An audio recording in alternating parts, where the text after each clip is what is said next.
I am Ferdinand Marcos, and I am the President of the Republic of the Philippines.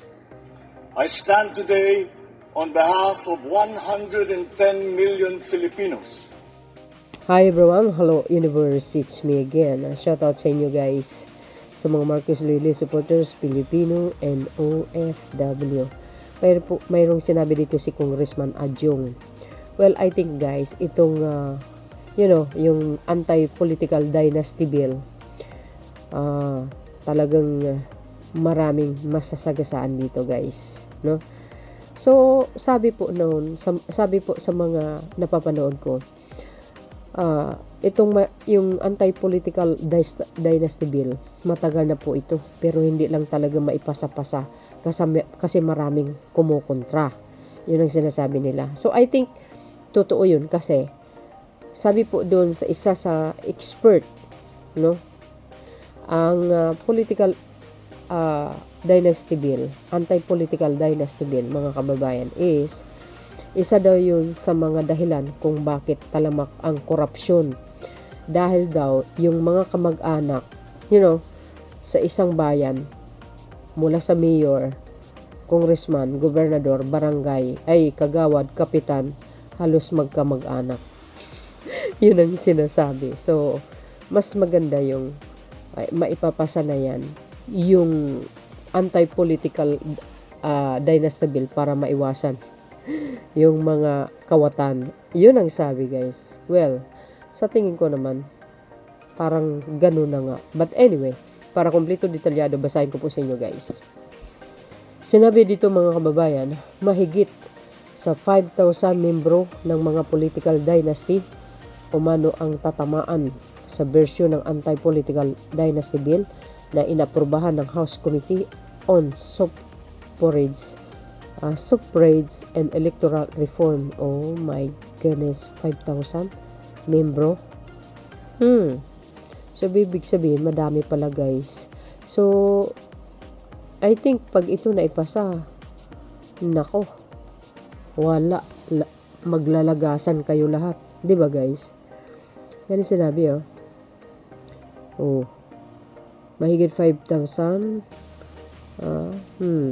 mahigit 5,000 sa sagasaan ng anti-political dynasty bill ng Kamara. Isa sa mga gusto ng Pangulo ito, mga kababayan. So, I hope, di ba? Matagal na ito na gusto talaga na maipasa ito.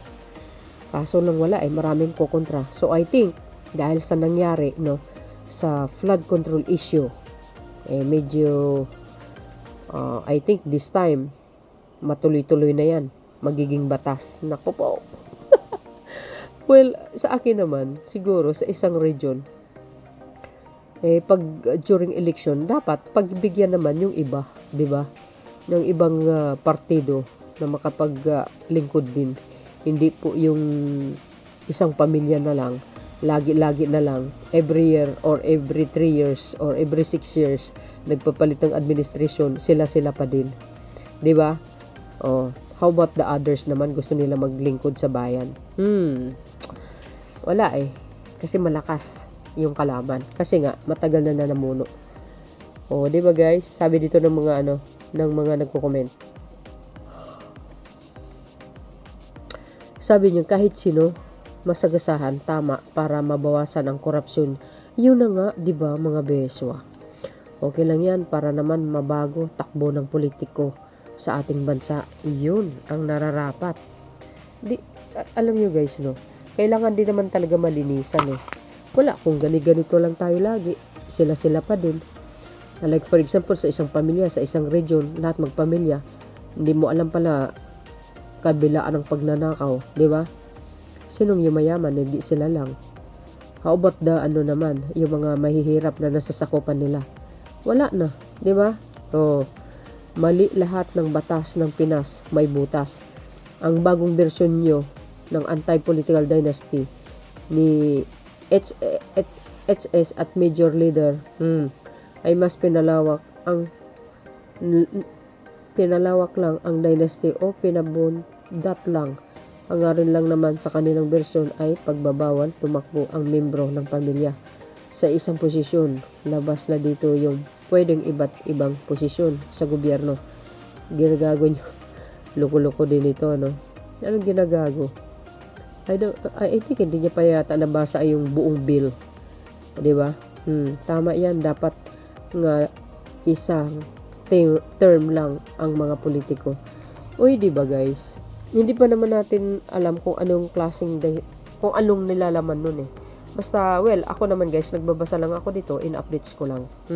But, siyempre, kung mayroon kayong dagdag tungkol dito sa anti-political dynasty bill, then why not? Hindi nyo sasabihin sa comment section, i-check natin. Ano din ako, magtatanong ako sa inyo, di ba? House of Representative not representing the will of the people. Fourth degree dapat. Ayan, yung mga ano nila, sa loob nila. Paano na daw ang magkakapatid na Duterte, baka mag-away sila kung sino ang tatakbo. Who aim goes. Siyempre, ang tanong, mananalo kaya? Yun lang. Pag di ituloy, dadami pa ang 5K. Ay, nako. Baka sobra-sobra pa, no? Mas okay yan. Mabawasan ng mangungurap. At least, iba naman, makikinabang kung sakaling kurap din ang makakapalit. Loko-loko. O, diba? Tapos, dapat, pagbigyan ng iba para mamuno din. Tapos, mangurap. Pwede kayo naloka. Joke lang, guys. Sa akin lang yun. Ito yung sinabi ni Idna dito. Okay lang basta mawala ang Marcos at Duterte, ang gulo nila. Mas magulo nga kayo eh. Wala namang kayong iambag sa bayan. Oh, 'di ba? Wala namang legacy, iniwan yung puon nyo. Kahirapan, 'di ba? Oh, okay na 'yan, panalo pa rin kayo. Goy. Yung amo mo, ayan, kasali ka din sa dynasty sa Lanao del Sur, mula governor, mayor, board, vice, gov at congress ay sakop nyong lahat. Ayun, di kawawa naman pala kayo dahil mawawalan kayo ng pagkakakitaan.